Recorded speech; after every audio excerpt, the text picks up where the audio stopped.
Alright guys, how's it going? It's great to be back with another lens review. As you can see, I've kind of changed locations and I'm changing the way that I'm doing these reviews to make them, I guess, a little bit more comprehensive and a bit more thorough, rather than kind of just going out and shooting and trying to discuss how I feel about the lens and a couple of the statistics. So I'm excited to get back onto this one because the lens that I've chosen is a super popular lens. I've seen lots of photographers using them. I've used one myself. So yeah, I'm really excited to discuss this lens with you guys and have a chat about some of the stats and the look that you'll be getting from this lens. And that lens is the 24-70 Canon L series 2.8 version 2. Anybody who knows anything about these lenses, there's two versions out. The first one was released in 2002. We'll be discussing the 2012 version, which is a little bit different. Let's get in, let's talk about what you can expect to receive from this lens in terms of some statistics. So like most Canon L series glass, it's a f2.8 to f22 lens, so fairly standard there. The minimum focusing distance is 0.38 meters, so what that means is you can actually get quite close to your subjects and you can shoot quite intimately. That's something that I really enjoy doing. For my portraiture, I like to shoot on a 24 or like a 35mm lens because I feel like your audience will be able to feel the intimacy of that lens as opposed to shooting on something like an 85 or a 50, which I think can sometimes feel a bit distant. But in saying that, being a 24-70mm lens, you've got all this range that you can play with. So for somebody who's a wedding photographer, for example, you can get nice and close and get those intimate shots, but you also can distance yourself and be a little bit more sneaky when you need to be. So a really great usable lens, so good one to put in your kit. So the lens itself is made up of 18 elements in 13 groups. Two of those elements, are ultra dispersion lenses. So basically their job is to disperse light within the lens and to reduce chromatic aberration. They've also added a Super UD aspherical lens, which basically, it does the same thing, but it's a bit more effective at doing it. So they've done quite a lot to this lens to try and reduce that aberration and make sure that it's functioning at the high level that it's been demanded at. So yeah, they've done a good job at reducing that aberration. The lens itself is running a USM motor, so that's an ultrasonic motor. It means it's going to be nice and quick, it's going to be nice and quiet, and it's always going to be accurate with its focus. It's got 100 degrees of throw in your focus wheel, so for anybody who's doing manual focusing, whether it be photos, video, whatever, you're going to be very accurate with your focus, and you're going to have plenty of room for those very minor details when you're shooting at f2.8. It's also got a circular aperture diaphragm, so basically what that means is your bokeh is going to be very smooth, nice and round, and it's going to give you a really beautiful soft fall off. So really great there.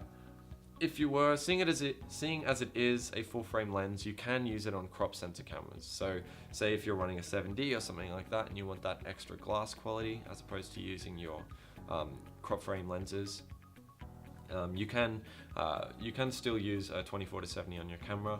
What it means though is that it's going to be an equivalent of a 38mm to 112mm lens as opposed to being a 24-70. This is just due to the crop factor of an APS-C camera. There's nothing much you can really do about it, unfortunately. There's a little bit of difference shooting APS-C and full frame with this lens in terms of vignetting and aberration, but we'll go into that later. Yeah, so let's take a look at the actual body itself, and let's take a look at things like the weight and a couple of the differences between this lens and its predecessor. So there it is, the 24-70 f2.8L series version 2. Now, on the side of the lens, you're going to see a lens lock. This is going to stop your lens from telescoping when you're getting it in and out of your kit bag. On the other side, we've got an automatic and manual focus switch, and at the top of the lens, you've got a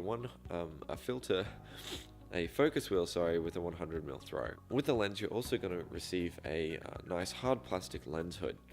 Now this guy's ribbed and also has a velvet inside, so that's going to stop light from bouncing off that hard plastic and back into the lens, which will reduce flares. Canon's also provided a nice standard issue lens bag, which is great for storing your lenses at home, but I wouldn't recommend traveling with them as they don't provide much protection.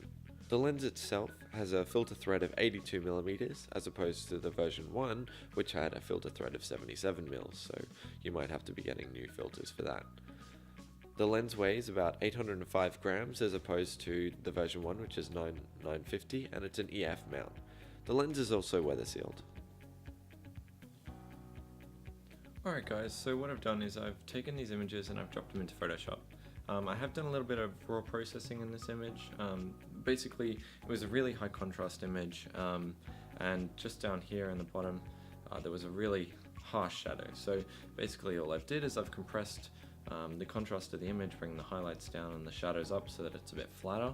I'm sure some of you guys would be like, oh, you know, it's not a real review if you go through and process the image, whatever. But at the end of the day, how many of you guys are going to take an image and not process it before you show it to a client? You know, I hardly know any photographers who like that style. I mean, if you do, that's great. But personally, for the work that I'm doing, and for I know a lot of photographers out there, we do like to process our work a bit before it goes to a client, at least. So this is on the 24-70 at f4.5. It's basically just a shot of a dog lying down in the sun. Great. In terms of sharpness, if we push in here, you can see all of the hairs on the dog's face. You can see, you know, little dandruffy spots, I don't know. So there's a lot of detail being captured by this lens. It was a little bit difficult getting exact focus since it was such a high contrast shot, and I am shooting on the 6D. But for what we've got here, I feel like there is pretty decent detail in those hair fibers. Looking at this at 136% at the moment. If we take it back to 100, you can see it is extremely sharp. So with this lens, there's also supposed to be a bit of vignetting. Now, I did try the lens profiling on and off. I left it off just to prove a point in this image. There is a tiny bit of vignetting up in this corner, and a little bit over here, but all the reviews I read, all of the things I read about this lens said that there was a 2-stop vignette. That was at 24, and at 70 it was supposed to be reduced quite significantly, which it has been.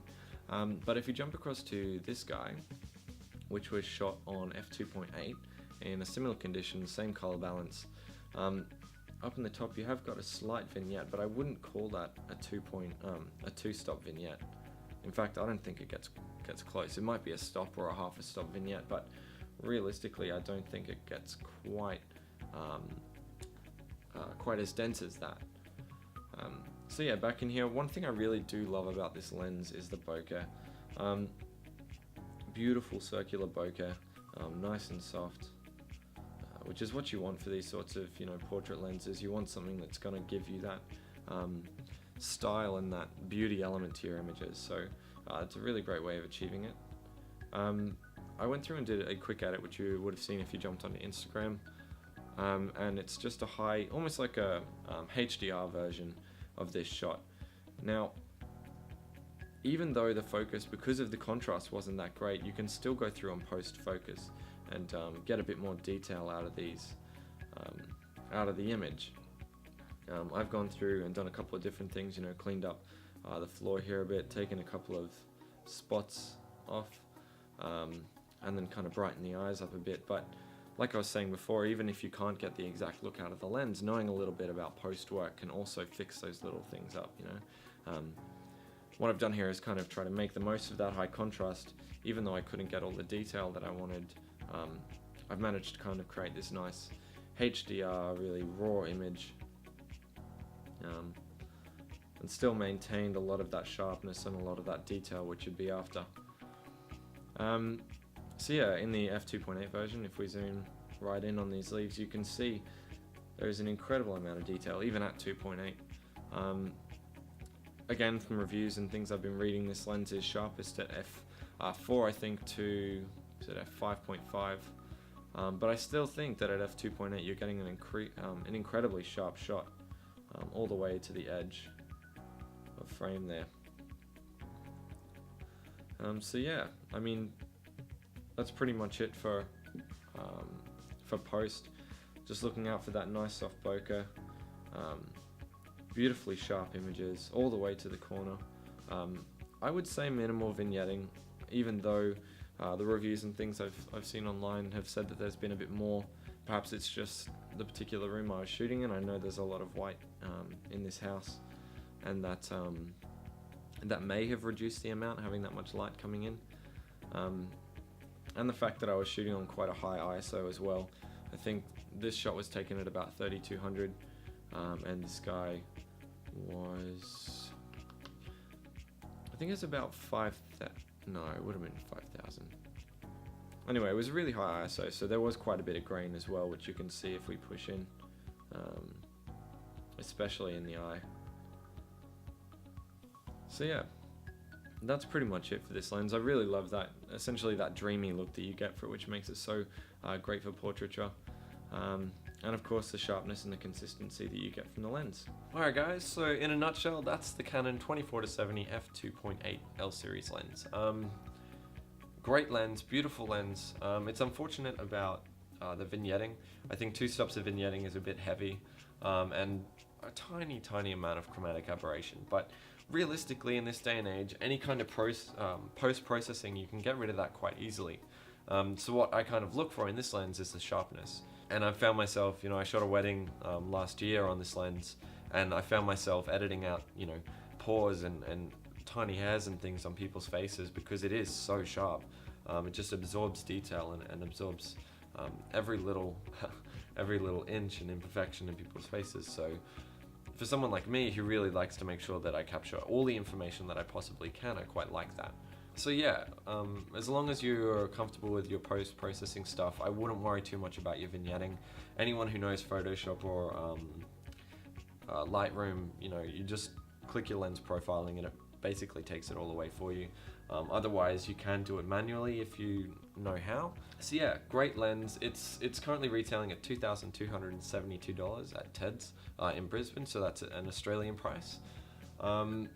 Yeah, I think it's a really beautiful lens, and for anybody who's looking to do pro photography or is a pro photographer and wants to get a really nice portrait lens, it's definitely the way to go. I can tell you as much about the stats and give you a look at photos, but you're not really going to know until you take a lens out yourself and feel just how great it is and how responsive it is shooting yourself. So if you do get the opportunity to get your hands on it before you buy it, definitely do it, because I'm sure it'll make turning over that much cash even easier. Otherwise, if you know that this kind of lens will pay you back in the long run, just jump in, because it's an incredible lens, and I honestly think it is worth the price tag. So yeah, that's the 24-70 f2.8 Canon L series. Hopefully this was helpful for you guys, for anyone who's looking at it. Yeah, I guess we'll catch you guys again soon. Bye. Alright guys, thank you so much for coming by. On the left you can see a link to the last review I did, which is a Canon 85mm 1.2L series. Check that out if you've got the time. Otherwise, like, subscribe, keep doing what you're doing, and as always guys, keep on chilling.